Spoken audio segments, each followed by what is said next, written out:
బేహద్ పరం మహాశాంతి. బేహద్ ఆత్మిక పరివారమునకు, ఆత్మిక సోదరి సోదరులకు బాపూజీ దశరథభాయ్ పటేల్ తెలుగు ఛానల్కు స్వాగతం. మనము ఈరోజు జ్యోతి ప్రకాష్ భాయ్ మరియు అనంతభాయ్ ద్వారా జరుగుతున్నటువంటి డిస్కషన్లో జ్యోతి ప్రకాష్ భాయ్ చెప్తున్నటువంటి విషయాలు, ఈ మన బాపూజీ ఎండ్రోమెడా గెలాక్సీ గురించి చెప్పిన విషయాల గురించి మనం కొద్దిగా ఆలోచిద్దాం. అందులో బాపూజీ గెలాక్సీల మధ్యన ఏదైతే రూట్ మ్యాప్ ఉంటుందో అది కనెక్షన్ ఒక గెలాక్సీకి ఇంకో గెలాక్సీకి ఉంటుంది అని, అది కాంతితో నిర్మితమైనది అని, దాని ఓమ్ వరల్డ్ అని అంటారు అని చెప్పారు.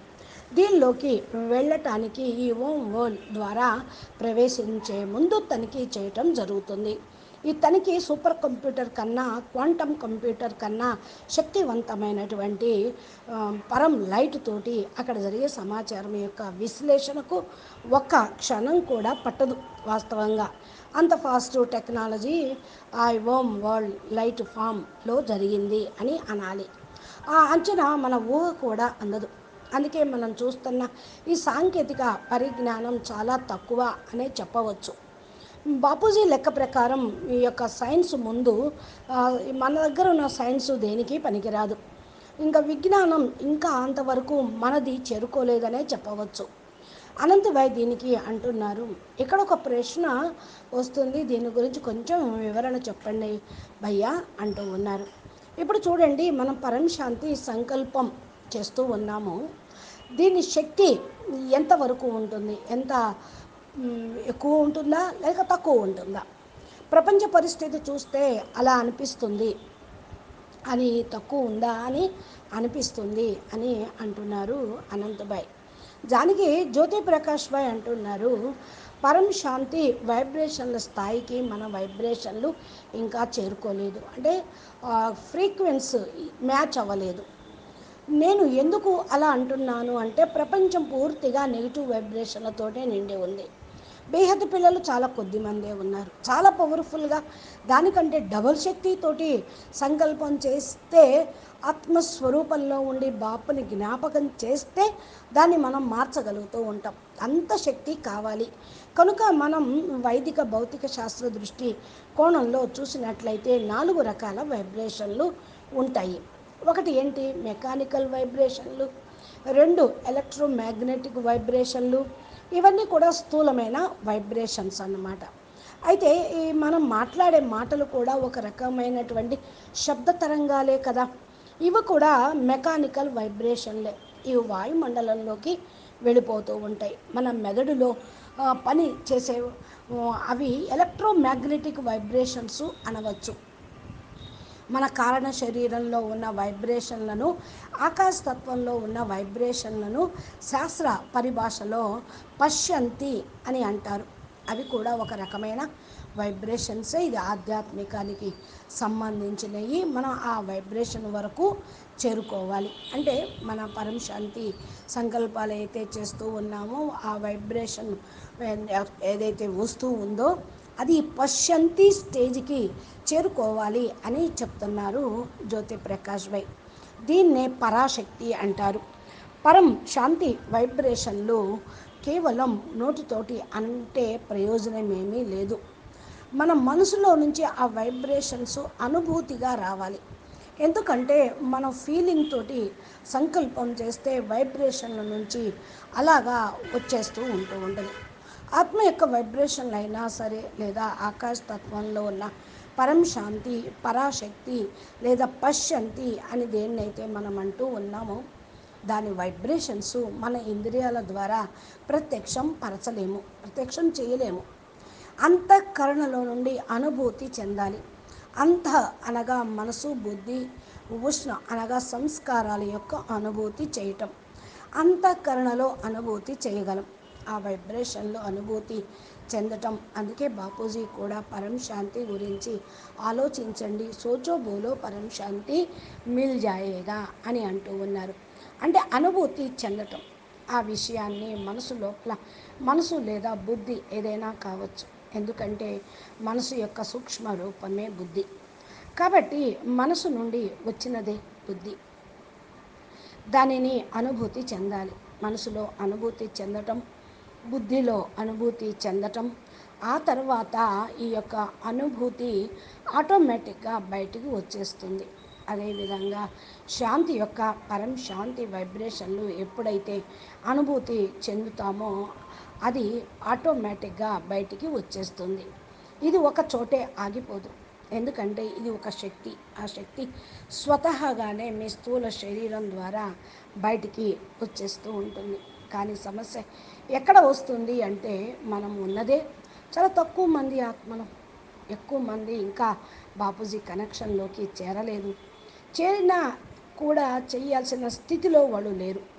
ఏ స్థితిలోనైనా చేరాలో దేని పైన మనం స్వ అభిమానం స్వమానం అంటున్నామో, ఏదైతే మన స్వరూపమో దాన్ని మనం అంతఃకరణలో అనుభూతి చేసుకున్నట్లయితే ఈ యొక్క మాటల యొక్క అవసరం ఉండదు. అది ఆటోమేటిక్గా బయటికి వెళ్ళిపోతుంది. ఇందుకోసం మనం ప్రతిరోజు చేస్తున్న జ్ఞాన యోగాల అభ్యాసాన్ని మరింత తీవ్రంగా పెంచాల్సి ఉంటుంది. అందరూ కూడా కలిసి చేయాలి. అప్పుడే ప్రకృతి స్వతహానే మరి తమో ప్రధానం నుండి సతో ప్రధానంలోకి వెళ్ళిపోతుంది. మరి ఈ అది కూడా కర్మల యొక్క గతి అనుసారంగా జరుగుతుంది. ఆ ఆత్మలు కర్మ భోగాన్ని అనుభవించకుండా పైకి రాలేదు. కాబట్టి అవి కర్మ భోగాన్ని అనుభవించాల్సిందే. కానీ ఎప్పుడైతే మన పరం శాంతి సంకల్పాలు తారాస్థాయికి చేరుకుంటాయో అప్పుడు మనం వాళ్ళని రక్షించగలం. ఎందుకంటే ముందు మనం మనల్ని రక్షించుకోవాలి కదా. ముందు స్వయాన్ని సరిదిద్దుకున్నాకనే ఇతరులను రక్షించగలుగుతాం. అందుకోసం ముందుగానే ఈ విషయాన్ని మనం స్వయం అనుభూతి చెందాలి. ఇంకా ఆనందబాయ్ అంటున్నారు మంచిది.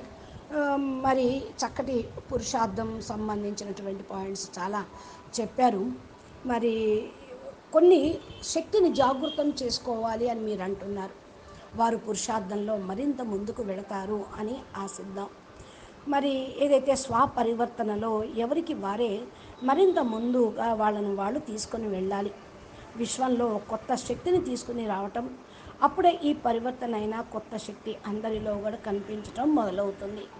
ఏ శక్తిని అయినా మనం యోగం ద్వారా లోపలికి తెచ్చుకుంటాము. ఆ శక్తిని సంకల్ప శక్తిని ప్రయోగించి పంచతత్వాల్లో తయారైన పూర్తి వాయుమండలంలోకి తీసుకురావాలి. ఆకాశాన్ని పరమ ఆకాశంలోకి, వాయువుని పరమ వాయువులోకి, అగ్నిని పరమ అగ్నిలోకి పరివర్తన చేయాలి. ఇలా జరగాలంటే దివ్యాత్మలు తమ ప్యూరెస్ట్ వైబ్రేషన్లు, ప్యూరెస్ట్ పరం ప్రకాశము, పరం లైట్ స్థితికి చేరుకోవాలి. 20 కళలు శక్తి కాదు. ఇంకా బాపూజీ అనంతమైన కళల పవర్లో ఉన్నటువంటి మీరు ఈ యొక్క మల్టీవర్స్లో పూర్తిగా పరివర్తన చేయటానికే కాకుండా ఇప్పుడు బాపూజీ ఇంకా లేటెస్ట్గా మరి మల్టీవర్స్ పూర్తిగా వైండప్ చేసేద్దాము. ఇది పూర్తిగా తమ ప్రధానంగా అయిపోయింది. మాలిక్ అయినా ఇక అదే నిర్ణయం తీసుకున్నారు. మాలిక్ రచయిత అయినటువంటి ఆయన తండ్రి తాత రచయితలు మరి అన్నీ కూడా ఆలోచనలు చేపట్టారు. మరి మనలతో పాటు అది మన బేహద్ పరం లైట్ మన లోపలికి ప్రవేశిస్తే మనసు బుద్ధి సంస్కారాలన్నీ కూడా శుద్ధి అవుతాయి. పరం ప్రకాశము పరం లైట్ ప్రకృతిలో ప్రవేశించినప్పుడు ఈ తత్వాలు పూర్తిగా పరమ లైట్లోకి వెళ్ళిపోతాయి. మరి ఆత్మ జ్ఞానము పొందటంతో మనిషి అజ్ఞానం నుండి బయటపడతాడు. అజ్ఞాన స్థితి కారణం వల్లనే ఈ శక్తి అంతా పూర్తిగా కోల్పోవటం జరిగింది. వాతావరణం దుఃఖదాయిగా అయిపోయింది నలువైపుల నుండి. ఎక్కడ చూసినా అజ్ఞాన స్థితి నలువైపులా పెరిగిపోతుంది. ఎంతగా ఈ జ్ఞానం వాయుమండలంలోకి వెళ్తుందో, ఎంతగా మరి సకారాత్మక ప్రపంచంలోకి వస్తుందో ఆత్మల్లో చైతన్యం జాగృతం అవుతుంది. పరం ప్రకాశం వస్తుంది, పరం లైట్ వస్తుంది, పరం శాంతి వైబ్రేషన్లు చేరుకుంటాయి. ఈ పాజిటివ్ చేంజ్ కారణంగా ముందుగా దివ్యాత్మలు మేల్కొంటారు. 33 కోట్ల మంది దేవతలు మరింత జాగృతం అవుతారు. ఈ ప్రకారంగా పరివర్తన యొక్క జ్ఞానము ప్రపంచంలో ప్రతి ఒక్కరికి కూడా చాలా అవసరమే. కాబట్టి దీన్ని మీరు అర్థం చేసుకోండి. ఎప్పుడైతే మరి పరం శాంతి అనేది లభిస్తుందో అప్పుడే తప్పకుండా ఆత్మల్లో కూడా వైబ్రేషన్ అనేది వస్తూ ఉంటుంది. మరి బాపూజీ కూడా చెప్పారు కదా, మరి 33 కోట్ల దేవతలు ఎలా రక్షించబడతారు, ఎలా వస్తారు అనేది. పరమ శాంతి వైబ్రేషన్స్ని మనము ధారణ చేయాలి అంటే మన మనసులో భావం కూడా కరెక్ట్ ఉండాలి. యద్భావం తద్భవంతి అంటారు. ఎవరిని మీ నీటితోటి కానీ మనసుతోటి కానీ మరి నాశనం అవ్వాలని పాడవమని మనము తిట్టకూడదు. బుద్ధి బాగుండాలి, బాగుపడాలి అనే కోరుకోవాలి. ఒకడు బాగుపడితే వాడి వల్ల 10 మందికి ఉపయోగం కలుగుతుంది. అంతేకాకుండా ఒకరి మేలు నువ్వు కోరుకుంటే నీ మేలు పరమాత్మ కోరుకుంటారు, నీకు మంచే జరుగుతుంది అని. ఎందుకంటే ఈ సృష్టిలో మనస్ఫూర్తిగా ఏది కలిస్తే అది జరగటం ఈ సృష్టి యొక్క రహస్యం. ఏది మనం ఇస్తామో దాన్నే 10 అంతులు మనం పొందుతాము. చెట్టుకు నీరు పోస్తేనే కదా వృక్షమే పువ్వులు ఫలాలు ఇస్తుంది. సూర్యుడు నీరు స్వీకరించే కదా వర్షాలు ఇస్తున్నాడు. అలాగే ఇది కూడా ఈ రోజు నుండి మరి ప్రతి ఒక్కరిని క్షమించటం అనేది మనము చెయ్యాలి. బుద్ధిని మార్చుకోవాలి, మంచిగా తయారు కావాలి. ఏదైనా సరే భార్యను అపహరించిన రావణుడిని రాముడు క్షమిస్తాను అని చెప్పి దేవుడయ్యాడు. అది వినని రావణుడు మృత్యువాత పడ్డాడు. యుధిష్ఠిరుడు కూడా మహా పాపాత్మను క్షమించాడు. చివరికి దుర్యోధనుని కూడా క్షమిస్తాను 5 ఊళ్ళు ఇవ్వమంటే వినకుండా కాలు దువ్వాడు, చివరికి చచ్చాడు. మేలు కోరటం మన వంతు, వినకపోవటం వారి కర్మ ఫలితం అనుభవించటం వాళ్ళ వంతు. మంచి చెప్పడం, దాన్ని ఆచరించి చూపించడం వరకే మన ధర్మం, బాధ్యత కూడా. కాబట్టి మనము ఏదైతే మరి భగవంతుడు ని నమ్మి మనం మంచి అందరికీ జరగాలని సంకల్పం చేస్తూ ఉన్నామో దానికి మనము ఆత్మ అనుభూతి అనేది చాలా అవసరము. బాపూజీదే ఆత్మస్వరూపంలో ఉండి చెయ్యండి అని అంటూ ఉన్నారు. భగవంతుడు సృష్టించిన పదార్థాలతో తిరిగి భగవంతుని ఆరాధించటం కాకుండా మన మనో పుష్పాన్ని భగవంతునికి అర్పించటమే అనన్యమైన భక్తి. ఈ మనోపుష్పం శుద్ధమై ఉండాలి. దానికి ముందు ఇంద్రియ నిగ్రహం, సర్వభూత దయ, శాంతి, క్షమ, అహింసలు, తపము, ధ్యానము, సత్యము ఇవన్నీ సాధించాలి. నిరంతరం తపన సాధన చెయ్యాలి. ప్రతి జడ జీవ పదార్థము పరమాత్మ స్వరూపమే అన్న దాన్ని అనుభూతి పొందాలి. విశ్వం అంతటా పరమాత్మ చైతన్యమే నిండి ఉంది అని తెలుసుకుంటేనే ఆ శక్తి బేహద్ పరం తత్వం యొక్క శక్తి మనలో పలికి వస్తుంది. జడ జంతు జీవాల్లో ఉన్నది కూడా ఆ శక్తే మనలో ఉంది, ఆ శక్తే అని అర్థం చేసుకోవాలి. అయితే మనసు ఎప్పుడూ కూడా బయటికే బాహ్య వస్తువులపైపే పరుగులు తీస్తూ ఉంటుంది. అలాంటి మనసుని శుద్ధి చేసుకొని అంతర్ముఖులుగా కావాలి. మనసు బుద్ధి ఏకమై ఆత్మలో లయం కావాలి, లేదా మనసే ఆత్మగా ప్రకాశించాలి. చిత్తశుద్ధి పొందిన మనసుని ఆత్మలో ప్రతిష్ఠించాలి. ఇలాంటి మనోపుష్పాన్నే భగవంతునికి అర్పించాలి. అదే అనన్యమైన భక్తి, ఆత్మానుభూతి. గృహస్థుడైనా, బ్రహ్మచారి అయినా, సన్యాసి అయినా మనసు శుద్ధి చేసుకుంటే కానీ మరి భగవంతుడు బిడ్డగా కాలేరు. చిత్తశుద్ధి లేని శివపూజలేలా, భాండశుద్ధి లేని పాకమేలా అని అంటారు కదా. చిత్తశుద్ధి లేని పూజ పరమాత్మ స్వీకరించడు. ముక్తి పొందాలి అంటే భక్తి కావాలి. భక్తి అంటే అనన్యమైన భక్తి కావాలి. పరిపూర్ణ శరణాగతి కావాలి. దీనికి చిత్తశుద్ధి, నిష్కామ కర్మలతో కూడిన నిరంతర సాధన అవసరము. ప్రతి మానవునిలో 3 శరీరాలు ఉంటాయి: స్థూల, సూక్ష్మ, కారణ శరీరాలు. ఈ కారణ శరీరంలోనే అనేక జన్మార్జితమైనటువంటి పాపపుణ్యాలు బీజ రూపంలో నిక్షిప్తమయ్యి ఉంటాయి. వీటి వలనే అనేక వికారాలు వస్తూ ఉంటాయి. జీవుడికి వికారాలను తొలగించుకోవాలి అంటే సూక్ష్మ శరీరంలో మార్పు రావాలి. ఈ సూక్ష్మ శరీరంలో మార్పు రావాలి అంటే ఇప్పుడు మనం కలిగి ఉన్న ఈ స్థూల శరీరంతోనే ఏ సాధన అయినా చెయ్యాలి. శరీర దారుఢ్యం ఉన్నప్పుడే సాధన చెయ్యాలి. శరీరంతోనే సాధనకు సాధ్యం అవసరం. అందుకే దేవతలు కూడా వాళ్ళ తప్పును, శాపాన్ని అనుభవించటానికి, పురుషార్థం చేయటానికి, తపస్సు చేయటానికి భూలోకంలో మానవ శరీరాన్నే ధరించి కిందకు వస్తారు అని చెప్తారు. అందుకని మానవ శరీరం కోసమే అందరూ కూడా తప్పతప్పలాడుతుంటారు అని కూడా చెప్పారు. కాబట్టి ఈ మానవ శరీరం లేకపోతే సాధన చేయలేము, దీపం ఉండగానే ఇల్లు చక్కబెట్టుకోవాలి అనే చందంగా చందంగా ఈ శరీరం ఉండగానే చిత్తశుద్ధితో నిష్కామ కర్మలతో అనన్యమైన భక్తి భావనతో జ్ఞానాన్ని సాధనలోకి చేస్తూ ఆత్మ అనుభూతిని పొందాలి. అచ్చా, పరం శాంతి, నమస్తే, ధన్యవాదాలు. బేహద్కే బేహద్ పరం పరం పరం మహాశాంతి హై, మహాశాంతి హై, మహాశాంతి హై.